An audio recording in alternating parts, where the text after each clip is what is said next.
Dans un sens, j'aurais pu en rester là, ne rien ajouter. Ça parle pour moi d'une façon très très puissante, mais peut-être pour aider ceux qui ne connaissent pas les chroniques de Narnia ou qui ont un peu de mal à comprendre ce qui s'est passé là, juste quelques précisions. Dans les chroniques de Narnia, le lion Aslan représente Jésus. Dans un des livres de la série, Le lion, la sorcière et l'armoire, il meurt pour les autres et il revient à la vie.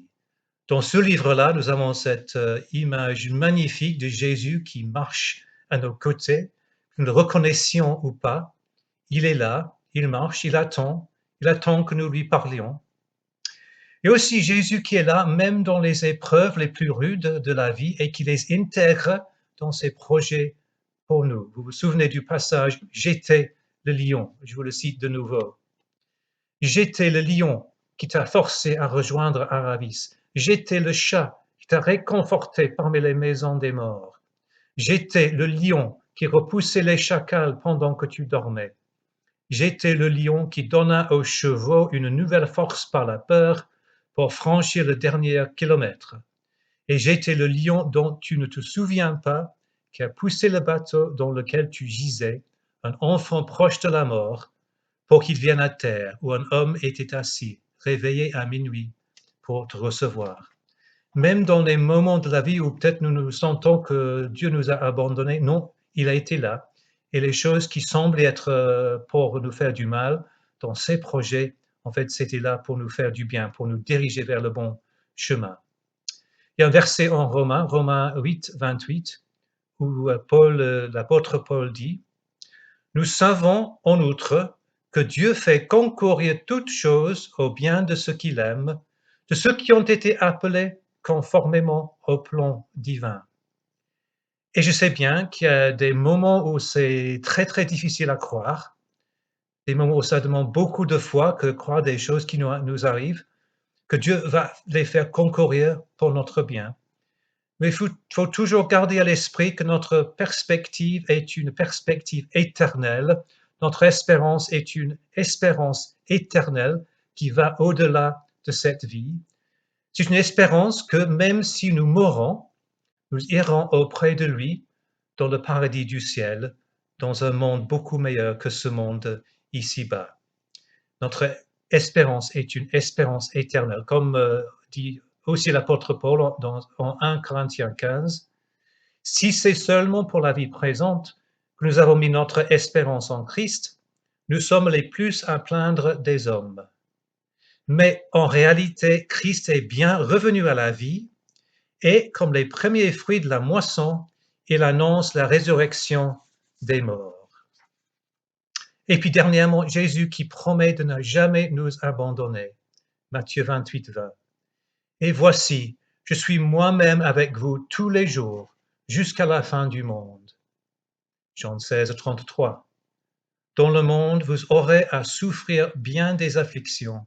Mais courage, moi j'ai vaincu le monde. Et Jean 14, 1 à 6. Jésus dit, que votre cœur ne se trouble pas. Ayez foi en Dieu, ayez aussi foi en moi. Dans la maison de mon Père, il y a beaucoup de demeures. Si ce n'était pas vrai, je vous l'aurais dit.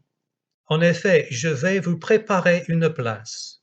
Lorsque je vous aurai préparé une place, je reviendrai et je vous prendrai avec moi, afin que vous soyez vous aussi là où je suis.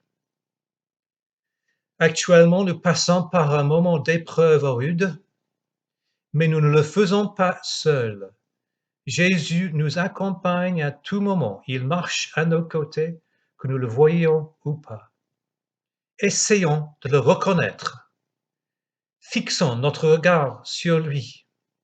Faisons de lui et de son royaume notre préoccupation principale, et il nous donnera la force de tenir ferme. Je vais terminer par une prière et puis je vais vous lire le psaume 23, un psaume très bien connu, mais qui prend une pertinence particulière dans les circonstances actuelles. Prions d'abord.